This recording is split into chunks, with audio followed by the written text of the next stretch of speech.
Yang terhormat Bapak-Bapak, Ibu-Ibu, salam Pancasila. Bapak-bapak, ibu-ibu yang melihat video saya ini, tolong jangan lupa subscribe, like, dan share. Sifatnya gratis. Pada hari Senin tanggal 24 April tahun 2023 ini, saya akan mengomentari Arteria Dahlan ngemis-ngemis di depan Presiden minta maaf kepada Mahfud MD.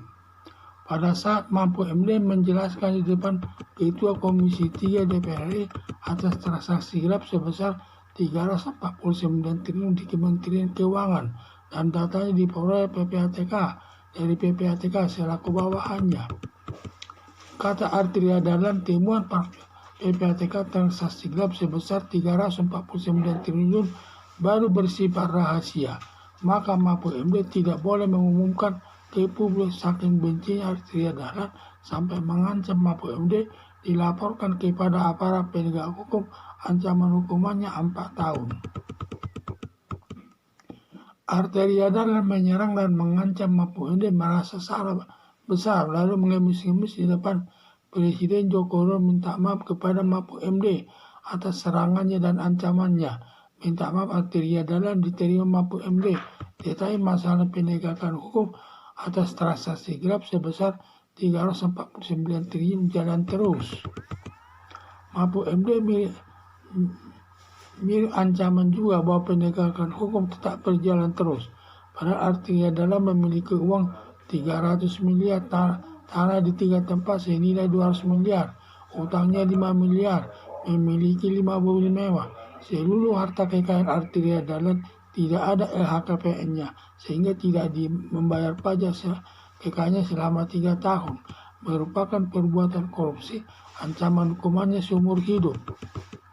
Rupanya Arteria Dahlan menyerang dan mengancam Mahfud MD agar takut sehingga transaksi gelap sebesar 349 triliun tidak dibongkar dan di-PTS-kan termasuk Arteria Dahlan selama harta kekayaan tidak jadi dirampas negara. Tetapi karena Mahfud MD tidak takut ancaman Arteria Dahlan bahwa penegak hukum tetap berjalan, dan saking takutnya Arteria Dahlan di depan Presiden Joko Widodo minta maaf kepada Mahfud MD atas ancamannya.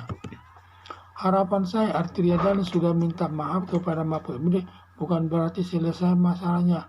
Perbuatan Arteria Dahlan atas seluruh harta kekayaannya yang dimiliki tanpa LHKPN harus ditindak dan dituntut melakukan perbuatan korupsi, dan nanti hakim dapat menjatuhkan hukumannya sesuai perbuatannya.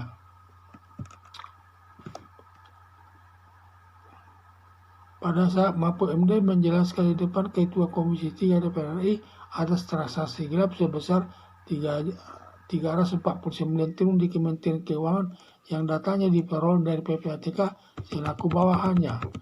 Kata Arteria Dahlan, temuan PPATK transaksi gelap sebesar 349 triliun baru bersifat rahasia.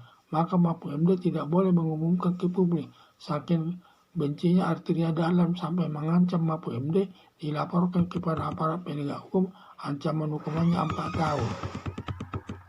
Arteria Dahlan menyerang dan mengancam Mahfud MD merasa salah besar, lalu ngemis-ngemis di depan Presiden Joko Widodo minta maaf kepada Mahfud MD atas serangannya dan ancamannya. Minta maaf Arteria Dahlan diterima Mahfud MD, tetapi masalah penegakan hukum atas transaksi gelap sebesar 349 triliun jalan terus. Mahfud MD mirip ancaman juga bahwa penegakan hukum tetap berjalan terus.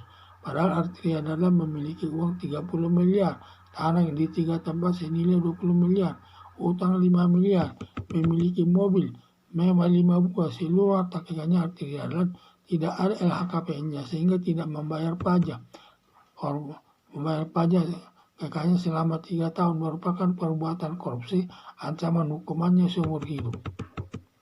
Rupanya Arteria Dahlan menyerang dan mengancam Mahfud MD agar takut sehingga transaksi gelap sebesar 349 triliun tidak dibongkar dan di-PTS-kan termasuk Arteria Dahlan selama harta kekayaannya tidak jadi dirampas negara. Tetapi karena Mahfud MD tidak takut ancaman Arteria Dahlan bahwa penegakan hukum tetap berjalan, dan saking takutnya Arteria Dahlan di depan Presiden Joko Widodo minta maaf kepada Mahfud MD atas ancamannya.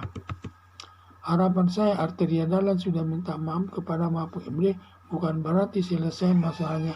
Perbuatan Arteria Dahlan atas seluruh harta kekayaan yang dimiliki tanpa LHKPN harus ditindak dan dituntut melakukan perbuatan korupsi dan nanti hakim dapat menjatuhkan hukumannya sesuai dengan perbuatannya. Sekian dan terima kasih.